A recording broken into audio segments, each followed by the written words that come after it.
Sementara Baim Wong tengah dilanda rasa cemas lantaran Johnny Wong, sang ayah harus menjalani perawatan di rumah sakit.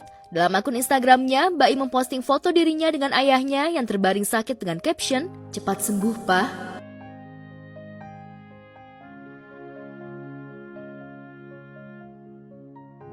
Ya, tak hanya Baim yang menjenguk ayahnya, Kenzo dan Keanu rupanya juga ikut menjenguk sang kakek agar kakeknya cepat sembuh. Sudah beberapa hari Johnny menjalani perawatan, namun Paula Verhoeven rupanya tak terlihat menjenguk ayah mertuanya. Ketidakhadiran Paula tentu saja membuat netizen semakin menduga-duga jika rumah tangga Baim dan Paula memang tengah bermasalah. Lantas apa alasan Paula belum menjenguk ayah mertuanya? Lagi sakit buat papa. Dan keadaannya ya doain aja pokoknya semoga cepat sehat gitu. Karena kan ini lagi sibuk persiapan ini, jadi belum sempat, mungkin habis ini kali insya Allah.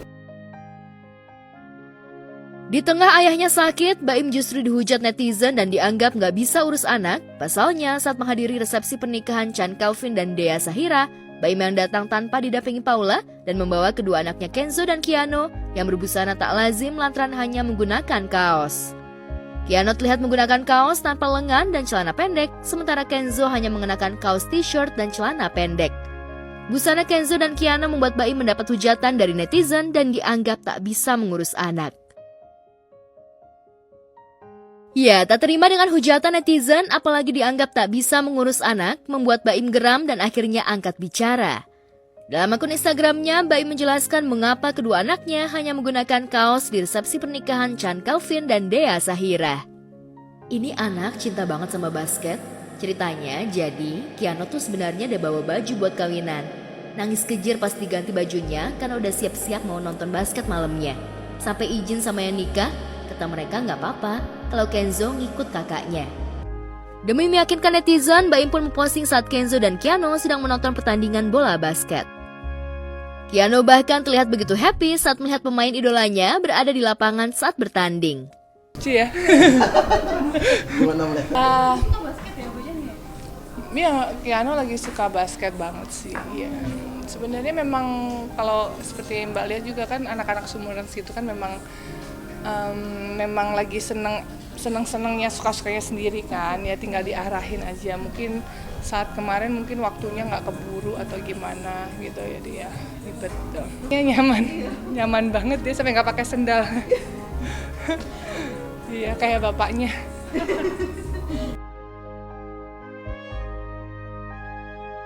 Ya, Paula pun akhirnya angkat bicara terkait Baim yang mendapat hujatan lantaran dianggap tak bisa mengurus anak. Menurut Paula, hal tersebut terjadi lantaran Baim memang dianggap memanjakan kedua anaknya, sementara Paula lebih disiplin dalam mendidik anak. Namun Paula menganggap hal tersebut sesuatu yang lucu dan tak perlu dibesar-besarkan. Lantas mengapa Paula tak mendampingi Baim saat ke resepsi Chand dan Dea? Kalau anak kecil kayak gitu mau gimana ya, kita mau maksain ya sebenarnya memang kita harus masuk pas moodnya aja. Sebenarnya bisa sih diomongin, kalau sama mamanya kan pasti lebih gitu kan. Kalau sama papanya kan santai gitu kan. Memang cara didiknya emang agak sedikit berbeda, memang harus kayak gitu, ada yang disiplin, ada yang lebih santai gitu.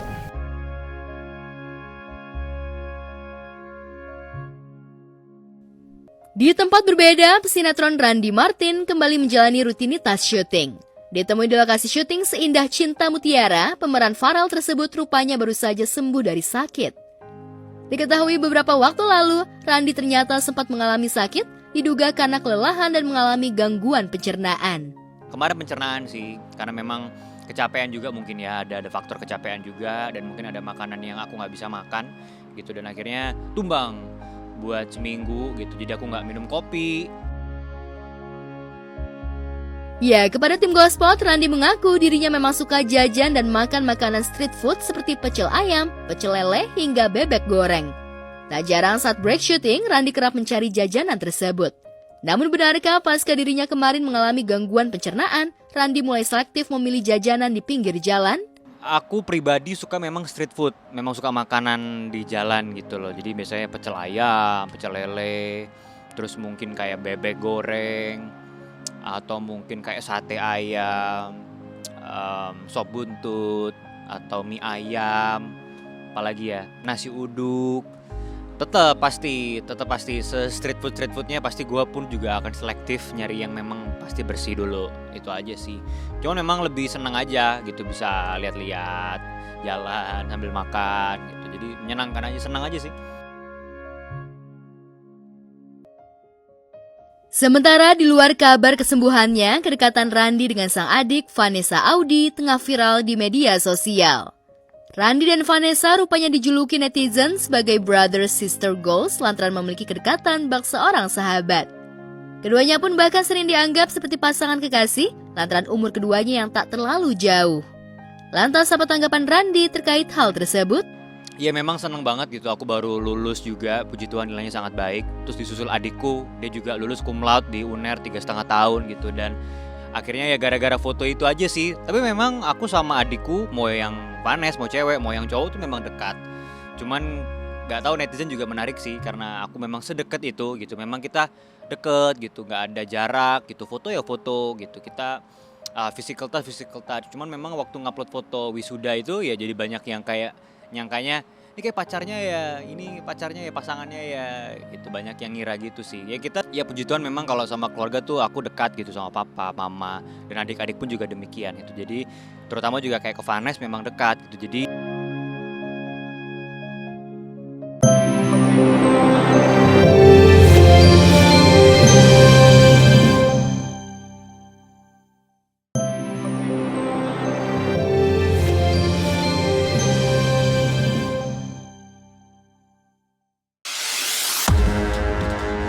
Pemirsa, sebuah video menunjukkan seorang perempuan marah-marah usai belanja di sebuah minimarket dan meminta uang kembali. Video tersebut sontak jadi viral di media sosial. Kalau nggak bisa dingin, kembalikan uang saya ya. Susu itu harusnya dingin. Kalian kasih saya ada order susu yang kecil itu dikasih dingin. Saya nggak peduli. Saya nggak peduli. Balikin uang saya sekarang. Dan ini udah telat. And hurry up. I don't have time. Video yang diunggah oleh akun @memomedsos pada Selasa 9 Juli 2024 itu memperlihatkan seorang perempuan yang mendatangi kasir minimarket dengan penuh emosi. Dengan nada tinggi dan marah-marah, perempuan tersebut protes karena susu kemasan yang ia beli tidak dingin seperti yang ia pesan harapkan. Tak hanya itu, wanita tersebut juga ngotot minta ganti ongkos taksi online datang ke minimarket tersebut. Maaf ya kak. No. Ya, buruan. Saya nggak ada waktu. Cepetan. Ya. Ongkos saya ke sini balikin ya. Segera saya ke sini balikin ya. And then, ini barang diganti. Kalau sudah telat, itu adalah now. Hurry up. I don't want to talk to you. Now. Now! Ya Allah, Ibu, Bu, kalau mau marah-marah, kalau mau protes itu lihat-lihat dulu. Kalau emang Ibu benar-benar sering belanja di minimarket itu, Ibu pasti tahu dong, susu yang 1 liter itu nggak ada yang dingin. Yang kecil-kecil ada tuh banyak yang dingin. Atau Ibu kalau mau dingin, ambil aja, beli, terus taruh di kulkasnya. Selesai kan Bu? Jadi nggak perlu marah-marah. Hati-hati Bu, kalau marah-marahin orang. Kalau orang yang nggak senang, bisa dilaporkan dari Bu. Dari Bu minta maaf. Saya nggak peduli. Balikin uang saya sekarang. Dan ini udah telat. And hurry up. I don't have time. Itu yang kalian minta gue bahas. Duh ya, kalau di situ ya. Ibu udah ambil duit saya. Jelas-jelas bilang I don't have time. Ya itu lu masih bela-belain datang situ. Minta duit lu balik. Cuma perkara 1 liter susu. Di mana ya Bu? Nih saya kasih susu UH itu tidak harus ditaruh ke kulkas, kagak harus dingin. Yang harus di kalau susu dibuka, udah dibuka baru dulu masuk kulkas. Sabar orang yang pada detail buka ke makhluk-makhluk gitu. Aduh, wah gue udah ditolongin.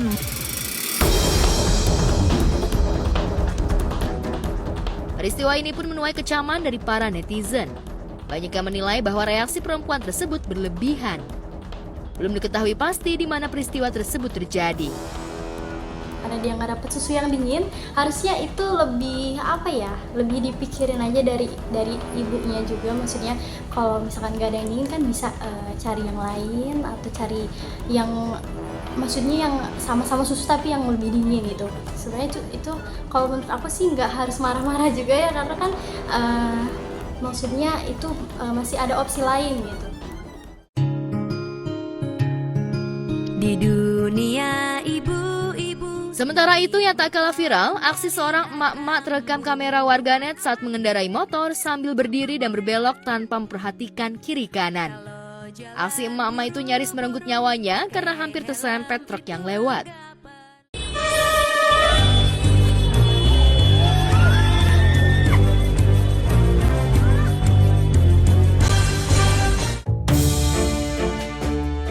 Tak hanya itu, emak-emak tersebut juga tidak mengenakan helm dan motor yang dikendarainya terlihat tidak memiliki plat nomor. Menurut informasi, kejadian tersebut terjadi di area alun-alun Juwanapati, Jawa Tengah. Sontak aksi emak-emak itu menuai komentar beragam warganet. Setelah ngeliat tayangan seperti ini tuh aku ngerasa kayak apa ya, kok bisa-bisanya ibu-ibu ini bawa motornya terlalu ugal-ugalan banget ya kan. Seharusnya ya harus hati-hati lah, apalagi kan ini ibu-ibu ya pakai motor kok bisa-bisanya begitu gitu. Coba kalau seandainya ketabrak kemarin itu, apa yang akan terjadi? Pasti mati loh. Maksudnya apa coba ya Bu? Kok bisa berkendaraan sampai seperti itu gitu? Nggak boleh Bu, ya lagi-lagi untuk ibu-ibu yang lain nih menurut saya nggak boleh gitu. Apa namanya, berkendara naik motor suka-suka dia, sen ke kanan beloknya ke kiri, sen ke kiri beloknya ke kanan gitu. Itu jangan ya Bu ya, selain membahayakan dirinya sendiri juga membahayakan pengendara yang lain. Udah nggak pakai helm, udah pakai gaya akrobat berdiri sambil naik motor, kalau udah jatuh mah aduh, itu suami ibu pasti itu. Yang disalahin mah sudah pasti itu bukan ibu-ibunya ya, pasti truknya ya yang lewat sebelah sananya. Karena kenapa? Itu ras terkuat itu ya, nggak bisa disalahin, the power of emak-emak ya. Tapi ya diharap jangan seperti itu juga.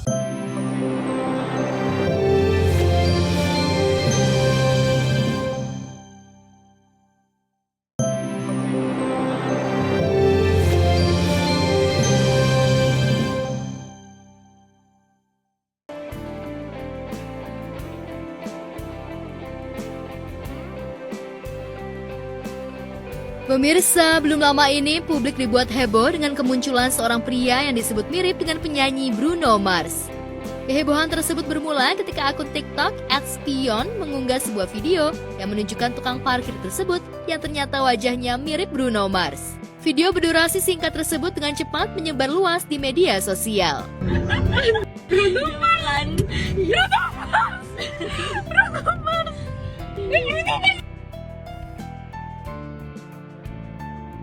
Ya, banyak yang mengakui jika dilihat dari fisik serta gaya, tukang parkir tersebut memang 11-12 dengan Bruno Mars. Banyak orang terkejut dan penasaran dengan identitas tukang parkir tersebut. Hingga kini identitas asli dan lokasi tukang parkir yang disebut mirip Bruno Mars tersebut masih belum diketahui. Namun banyak warganet termasuk sejumlah selebriti yang memberikan komentar menarik dan menyatakan bahwa sosok tersebut memang sangat mirip dengan Bruno Mars. Menurut aku ini adalah salah satu bentuk kerandoman orang Indonesia aja sih, karena banyak banget kan beberapa orang-orang yang viral karena memang hal-hal random yang mereka lakukan, atau mungkin mereka mirip siapa gitu. Dan ini karena Bruno Mars pengen tampil juga kan di Indonesia sebentar lagi, jadi mungkin orang-orang merasa ini adalah momen yang pas dan momen yang pantas untuk diviralkan juga gitu ya, karena kelucuan dan kerandomannya.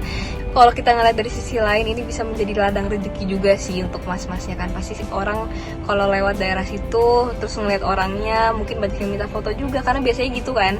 Jadi ini bisa bikin ladang rezeki juga untuk beliau sih. Jadi kita ngeliat ini sebagai hal yang lucu dan senang-senang aja.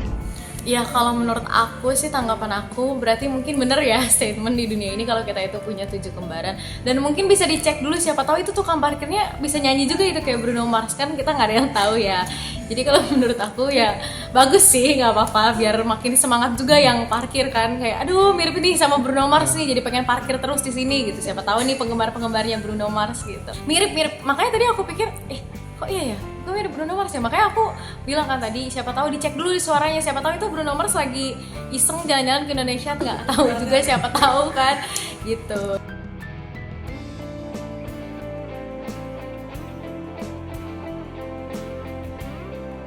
Di lain tempat, kebahagiaan tengah dirasakan pasangan selebriti Kartika Putri dan Habib Usman bin Yahya yang akhirnya bisa memenuhi keinginan kedua anak laki-lakinya, Syajid dan Syatir, untuk nonton langsung Piala Euro 2024. Dengan rezeki yang didapat, wanita yang kerap disapa Karput bersama sang suami akhirnya mantap mengajak anak-anaknya untuk langsung bertolak ke Jerman. Momen ini juga digunakan Karput untuk mengisi liburan anak-anak. Lantas seperti apa persiapan Karput dan Habib liburan ke Eropa? Alhamdulillahirrabbilalamin, hari ini kita sebenarnya lagi liburan sekolah. Kemarin alhamdulillahirrabbilalamin Allah kasih nikmat berangkat haji. Jadinya anak-anak yang lagi liburan kan di rumah. Kebetulan si Sajid yang lagi check-in sekarang sama Syatir, anak itu dua minta request. Kita tanya mau kemana jalan-jalannya, liburannya. Dia bilang, Bun boleh nggak kalau kita nonton semifinal dan juga final Piala Eropa gitu. Ya udah, akhirnya Allah mudahin, Allah kasih izin, semua bisa, insya Allah sekarang berangkat ke Eropa gitu. Kita berangkat ke Paris dulu, nanti dari Paris baru kita ke Jerman, ke Berlin salah satunya, ke Dortmund juga, buat nonton semifinal sama finalnya gitu. Cuman kan nggak bisa ninggalin dua ini nih. Ini mau nggak mau yang dua ini juga dibawa. Khadijah lihat kamera, Khadijah lihat. Smile, kasih smile kayak kakak, smile. Iya, gitu. Smile gimana? Senyumnya gimana? Kasih senyum cantik gimana? Yeay, dia bingung. Ya, sebagai pecinta bola, Karput dan suami rupanya ingin anak-anaknya merasakan suasana berbeda dengan menonton langsung negara jagoan mereka bertanding di lapangan hijau. Selain itu, Karput juga ingin memberikan liburan yang berkesan bagi anak-anak mereka dan bisa quality time bareng. Terlebih sebelumnya, di saat anak-anak liburan sekolah, Karput dan Habib harus menjalani ibadah haji. Vibe-nya beda ya, vibe-nya beda, terus ngelihat langsung tuh kayak euforianya beda. Terus yang kita sukanya lagi adalah kita mau nge-build memori kan, perginya dengan siapa, ceritanya gimana gitu. Kalau jalan sama keluarga tuh sangat penting karena apa? Karena memori dan pahala membahagiakan istri dan anak-anak, dan tentunya ada bonding time ya. Yeah. Karput dan keluarga rencananya akan liburan ke beberapa negara Eropa dalam waktu 10 hari. Karput mengaku jika liburan ke Eropa kali ini memang tak direncanakan. Karput dan Habib pun bahkan tak memiliki itinerary yang biasanya disiapkan jika akan jalan-jalan kemanapun. Lantas benarkah liburan kali ini Karput dan Habib mengeluarkan budget ratusan juta rupiah? Biayanya, alhamdulillah Allah mudahin dan Allah cukupin. Alhamdulillah. Sebenarnya tuh pengen bawa baju ke Garuda segala macam ya. Cuman karena memang lagi dan lagi tuh kita selalu dadakan, akhirnya nggak well prepare gitu. Paling kalau misalnya anak-anak nanti minta beliin baju di sana ya kita beliin aja buat seru-seruan kan, biar vibe-nya dapet. Itu aja sih. Kalau kita sightseeing, kita lihat-lihat kotanya aja. Karena anak-anak juga belum pernah ke Jerman kebetulan. Mereka baru pertama kali semua, jadi paling kita lihat kota-kotanya aja gitu. Orang kan dulu zamannya belum kenal Habib, aku tuh kalau berangkat sudah ada itinerary jelas, sudah tahu destinasi kemana, arahnya kemana, sehari itu bisa kemana, berapa tempat gitu. Cuman ketika punya Habib, kayak ada perbedaan yang sangat signifikan. Aku suka museum, Habib kurang begitu suka. Habib sukanya santai, aku sukanya kayak cepet gitu. Menyesuaikan, akhirnya memutuskan sekarang kalau berangkat bismillah tentuin aja negaranya sesuai dengan visa yang gampang dibuat atau kita punya. Habis itu destinasinya ya qadarullah aja, Allah izinin yang kemana-kemananya ya udah bismillah. Di luar itu, membawa anak-anak yang masih kecil liburan ke luar negeri tentu saja tak mudah bagi Karput, apalagi jika di rumah biasanya Karput ada suster atau asisten yang membantu. Lantas bagaimana Karput dan suami berbagi tugas saat liburan ke luar negeri tanpa asisten dan hanya bersama anak-anak? Jadi kalau kesusahan enggak, kebetulan memang kalau aku di rumah alhamdulillah ada tim aku yang ngebantuin mulai dari Kalisa, Sajid, Syatir, Khadijah gitu memang ada, tapi memang aku tidak pernah melepas 100%. Aku selalu ambil andil penting untuk anak-anak lebih nyaman sama aku dan Habib. Masya Allahnya tiap malam Habib itu selalu spend time sama semua anak-anak. Emang udah bonding time-nya kayak gitu, Masya Allah. Dan Habib juga kalau liburan tuh Masya Allah mau mandiin, mau pakein ganti baju, diapers, kasih makan, suapin. Habib Masya Allah teamworknya bikin aku juga nyaman gitu. Jadi nggak takut kalau memang berdua doang, karena Insya Allah aman dan anak-anak semuanya kooperatif, alhamdulillah. Karena ketahuan diri masing-masing sih gitu. Habib itu nggak pernah ngerasa anak-anak tugas istri itu nggak pernah beliau, alhamdulillah. Jadi kesadaran aja mana yang free ya bantuin, mana yang sibuk ya sibuk dengan urusannya masing-masing. Iya.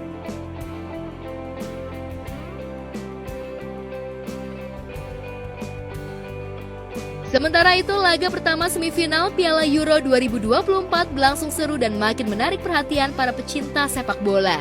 Ya, bermain di Allianz Arena Munchen, Spanyol. Babak pertama berlangsung. Di babak kedua, tak ada satupun dari tim Spanyol dan Prancis yang berhasil mencetak gol, hingga akhirnya Spanyol berhasil melaju ke final Piala Euro 2024. Kalau saya pribadi dukung Jerman sih. Tapi kalau nanti Jerman kalah lawan Spanyol, saya dukung Spanyol. Karena ya selama kompetisi mereka yang paling bagus mainnya. Kalau aku prediksi ya, kayaknya si Spanyol bakal juara deh. Ya, Spanyol nih bisa ngalahin Jerman di babak 8 besar untuk bisa masuk semifinal. Jerman tuan rumah. Permainannya sangat bagus, terus juga mereka selalu menang dengan angka yang besar. Dan bisa dikalahkan sama Spanyol. Artinya apa? Spanyol memberikan taktik dan juga permainan yang beda selalu di setiap pertandingannya gitu, sampai bisa ngalahin Jerman di kandang sendiri, apalagi Jerman dengan full squad, terus juga pelatihnya juga bagus, bisa ngalahin Jerman. Menurut aku udah gambaran bahwa betapa kuatnya Spanyol.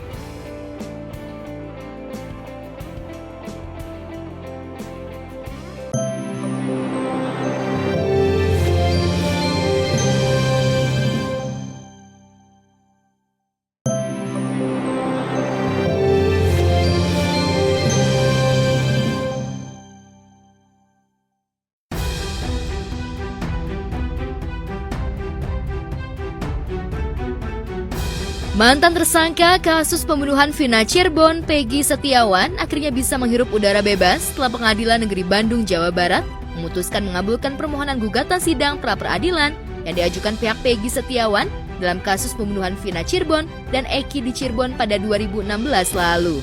Dalam amar putusannya, Hakim Tunggal yang menyidangkan menyatakan bahwa penetapan tersangka oleh Polda Metro Jabar tidak sah dan batal demi hukum. Peggy pun tersenyum melepas saat dikeluarkan dari ruang tahanan. Dengan mengenakan baju berwarna kuning, Peggy disambut keluarga dan tim kuasa hukumnya. Penetapan tersangka atas pemohon haruslah dinyatakan tidak sah dan dinyatakan batal demi hukum. Terima kasih banyak kepada seluruh masyarakat Indonesia yang sudah mendoakan saya, yang sudah mendukung saya. Dan saya mau juga mengucapkan terima kasih banyak kepada Presiden Bapak Joko Widodo yang sudah mau mendukung saya dan mau mendoakan semua saya. Dan saya mau juga mengucapkan sama wartawan juga seluruh Indonesia yang sudah mau mendukung saya dan sudah mau mensupport saya. Pasca bebas dari jeratan pidana, Peggy Setiawan beraktivitas normal di kampung halamannya di Desa Kepongpongan, Kabupaten Cirebon, Jawa Barat. Pembebasan dirinya disambut kerabat hingga tetangga. Masih banyak warga yang menyambangi rumah Peggy untuk bertemu dan membagi kebahagiaannya. Sementara tim pengacara berencana akan mempertimbangkan tuntut ganti rugi atas apa yang dialami pria yang sehari-hari berprofesi sebagai kuli bangunan tersebut. Assalamualaikum.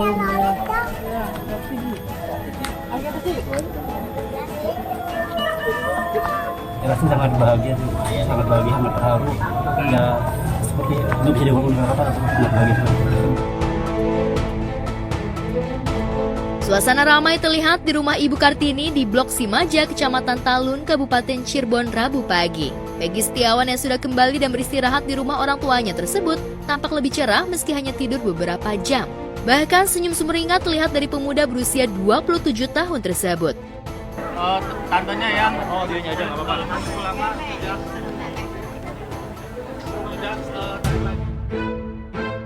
Peggy mengaku sangat bahagia setelah berkumpul dengan keluarga dan beristirahat di kamar pribadinya. Kedatangan sejumlah kerabat hingga tetangga dan rekan sejawat yang datang ke rumahnya turut menambah rasa bebas merdekanya pasca memenangkan pra-peradilan. Peggy yang sempat menjalani penahanan selama lebih dari 1 bulan dapat beristirahat dengan nyenyak. Didampingi kuasa hukumnya saat diwawancara secara eksklusif tim Gospot, Peggy Setiawan mengungkapkan perasaannya bisa memenangkan gugatan pra-peradilan melawan Polda Jabar dan menghirup udara bebas. Alhamdulillah sih kegiatan saya saat ini itu berkumpul sama keluarga sih. Berkumpul sama keluarga terus ya kembali ini merajut mimpi aja gitu. Pilihan ajar itu saya ingin ngasih nasi padang buat teman-teman yang di dalam. Kan saya waktu itu kan mereka udah janji nih, kalau kamu keluar ayo dong traktir kita makan-makan bareng. Kan biasanya kita kan kalau misalnya di dalam misalnya setiap jenguk itu saya selalu ya ngasih mereka buat makan bareng-bareng itu di kamar itu. Makan bareng-bareng, makan nasi padang, makan ya chicken lah gitu, apapun ya. Keluarga ibu saya alhamdulillah baik, sehat, malah lebih bahagia karena mungkin ya bisa kumpul lagi, bisa bertemu lagi sama saya gitu.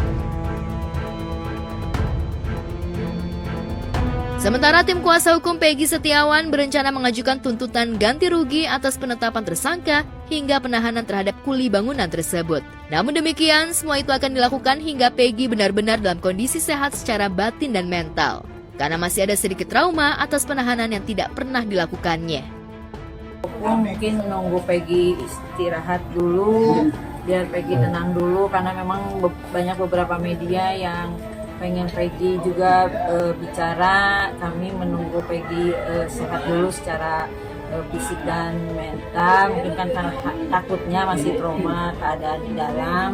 Nanti tim kuasa hukum akan membicarakan apakah kita akan mengajukan gugatan ganti rugi atau tidak. Mungkin itu menjadi langkah ke depan. Ini salah satu dari dua tasbih yang pernah dikasih oleh pihak para tahanan di sana di dalam. Yang biasa saya bawa kan warna hijau itu. Nah ini juga yang warna biru ini juga termasuk dikasih. Alhamdulillah. Mereka itu baik-baik, ini salah satu support dari mereka. Iya, jadi mereka mengasih support gini ya. Biarpun ini nggak di luar tuh nggak berarti ya, tapi bagi saya ini sangat berarti sih. Karena penuh dengan makna, penuh dengan ya luar biasa, kenangan terindah lah.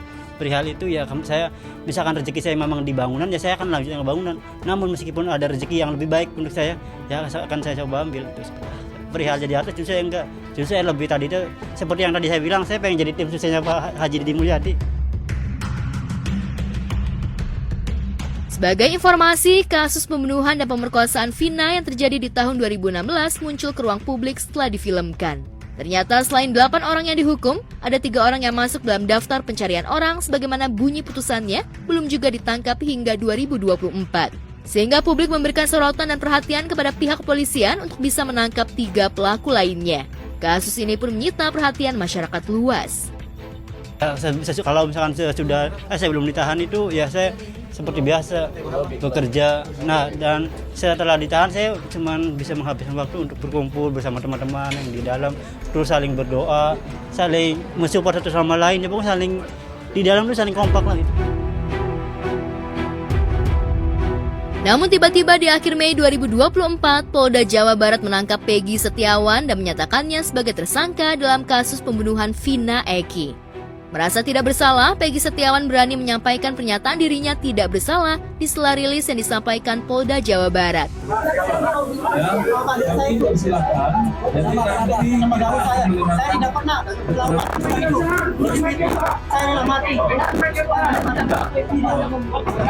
Mungkin ya perihal tuntutan itu ya karena ya saya lebih utama ke pihak yang sudah menyudutkan saya sih, yang sudah menyebutkan saya bahwa saya ini seperti itu ya, itu yang membuat saya menyesalkan seperti itu. Ya harapannya ya semoga memang benar nggak bersalah ya, jangan sampai udah salah tangkep nih itu dilepas ternyata pelakunya bener yang itu, kan lucu ya, jadi kayak film Dono ya gitu. Jadi aku berharap ya benar-benar benar-benar hukum yang berjalan ini bisa tegak seadil-adilnya.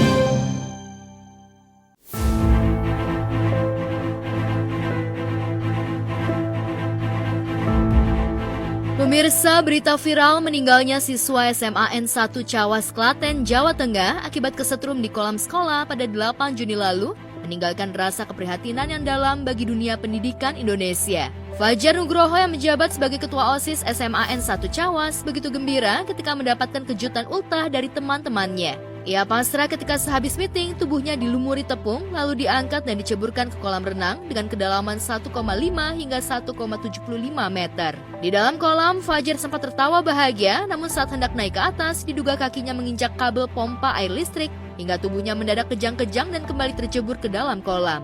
Seorang temannya lantas mencoba menolong Fajar dengan menyebur ke kolam dan ia pun sempat merasakan sengatan listrik hingga napasnya sesak. Fajar dan temannya langsung dibawa ke rumah sakit, namun nyawa Fajar tak tertolong lagi.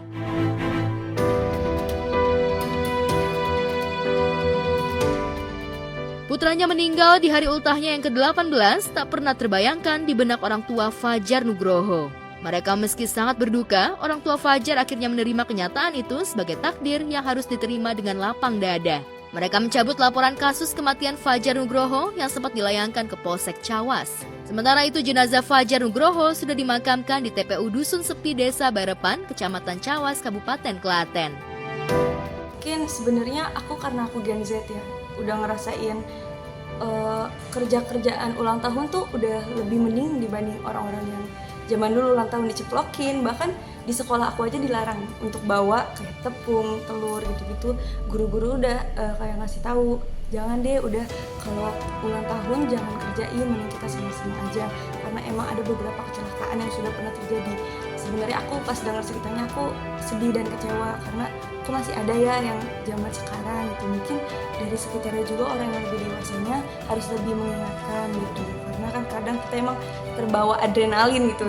Niatnya mau seru-seru, menghibur, tapi ya celaka gitu. Sebaiknya kalau ada yang ulang tahun ya diberikan ucapan doa dan juga selamat dan bukan dengan kejutan-kejutan tragis seperti sekarang ini. Nah, semoga untuk keluarga korban diberikan kekuatan kesabaran serta untuk korban semoga husnul khotimah, dan ini sekali lagi semoga bisa menjadi sebuah pembelajaran untuk kita. Alangkah lebih baiknya tidak hanya pihak sekolah tapi juga pihak aparat kepolisian menindaklanjuti supaya hal-hal seperti ini tidak terjadi di kemudian hari.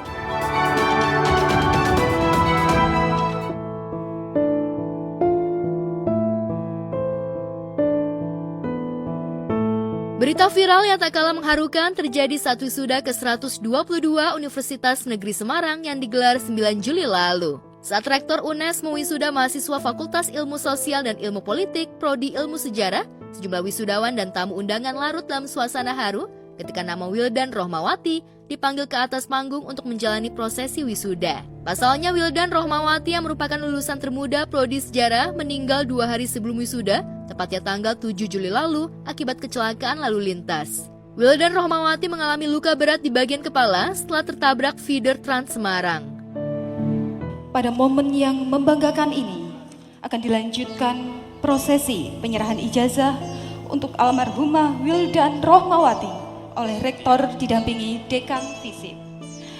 Almarhumah Wildan Rohmawati SOS, wisudawan FISIP yang berpulang ke rahmatullah pada hari Minggu tanggal 7 Juli 2024, tepat 2 hari sebelum wisuda.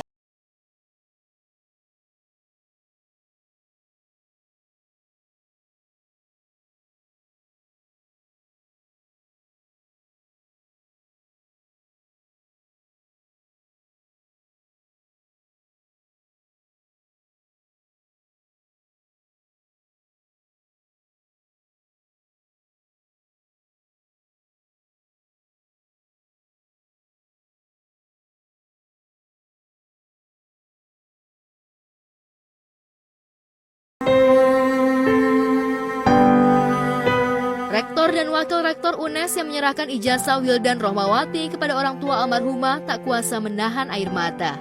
Terlebih selama di kalangan akademisi, Wildan adalah sosok yang pintar, bersahaja, dan punya cita-cita mulia untuk mengabdikan ilmu yang didapatnya untuk kepentingan masyarakat banyak. Lantas apa kata sejumlah selebriti tentang kisah mengharukan hidup Wildan Rohmawati yang meninggal 2 hari menjelang wisuda sarjananya?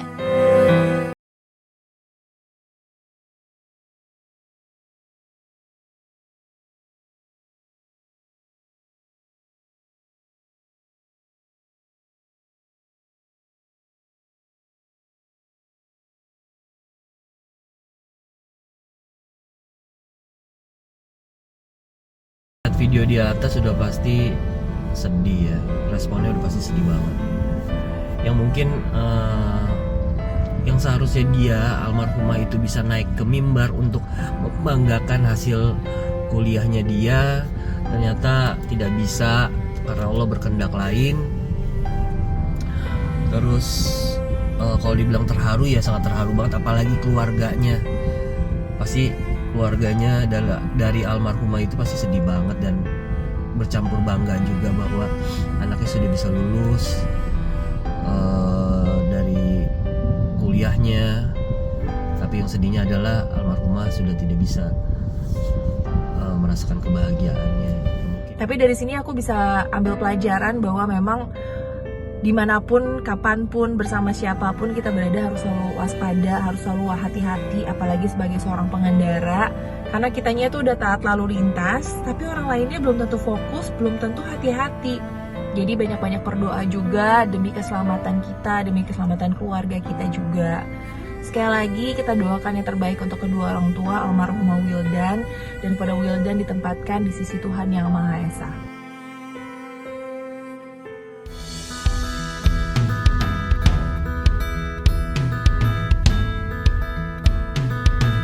Gemerlap kehidupan pribadi Aurel Hermansyah dan Atta Halilintar kembali menjadi sorotan masyarakat.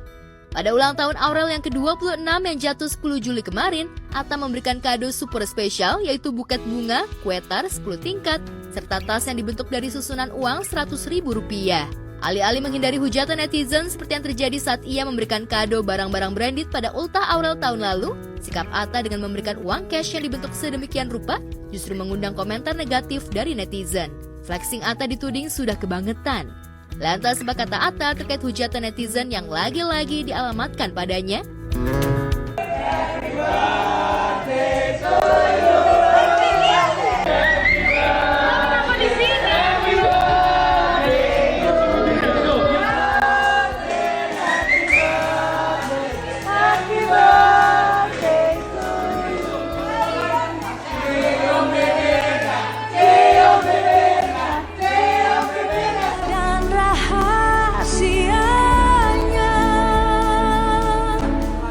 Semuanya tadi kemarin semua ikut surprise. Semua mendoakan yang terbaik gitu. Warga Gen mungkin datang nggak bang semalam bang? Kemarin kan malam jadi memang yang standby yang kesini aja sih. Itu mungkin kan nggak ada yang datang ada yang enggak. Kado spesial apa sih bang? Kado spesial apa sih bang buat Mama Nur bang semalam? Ya sebenarnya kan Mama Nur tuh lebih pengen mentahnya aja karena kan kalau sekarang mungkin mikirannya udah jadi ibu, dia pengen nanti beli sendiri atau gimana. Sekarang juga kan kalau kita beli barang gampang digoreng-goreng orang, ngasih hadiah apa. Dan kalau kita nggak ngasih hadiah juga nanti nggak kelihatan, misalnya hadiahnya diem-diem juga bakal diomongin orang juga.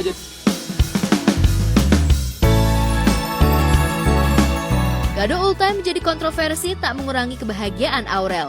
Tudingan flexing diimbangi Aurel dengan aksi sosial nyata dengan berbagi rezeki kepada anak-anak yatim piatu.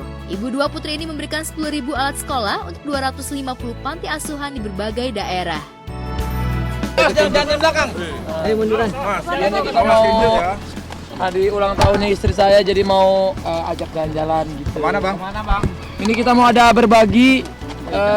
Handphone tuh. Jadi mau siapin 6.000 paket untuk anak yatim piatu.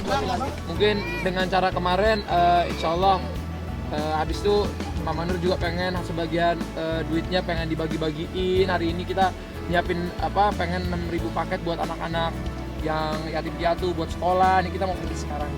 Paket uangnya totalnya banyak banget Ya, bang. totalnya berapa sih bang Atta? Totalnya? Ya nggak tahu lah, ada lah pokoknya buat cukup lah, pokoknya cukup buat bagi-bagi ke orang cukup.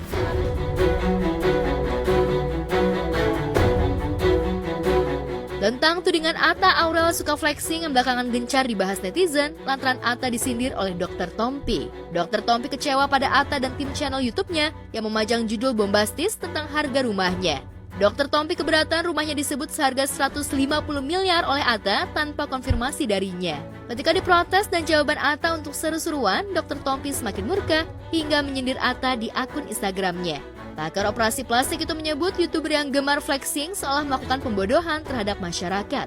Gara-gara judul bombastis yang dibuat Atta untuk konten bedah rumah, Dr. Tompi mengaku sampai didatangi pihak pajak rumah dan bangunan. Lantas apa kata Atta soal kekecewaan Dr. Tompi padanya?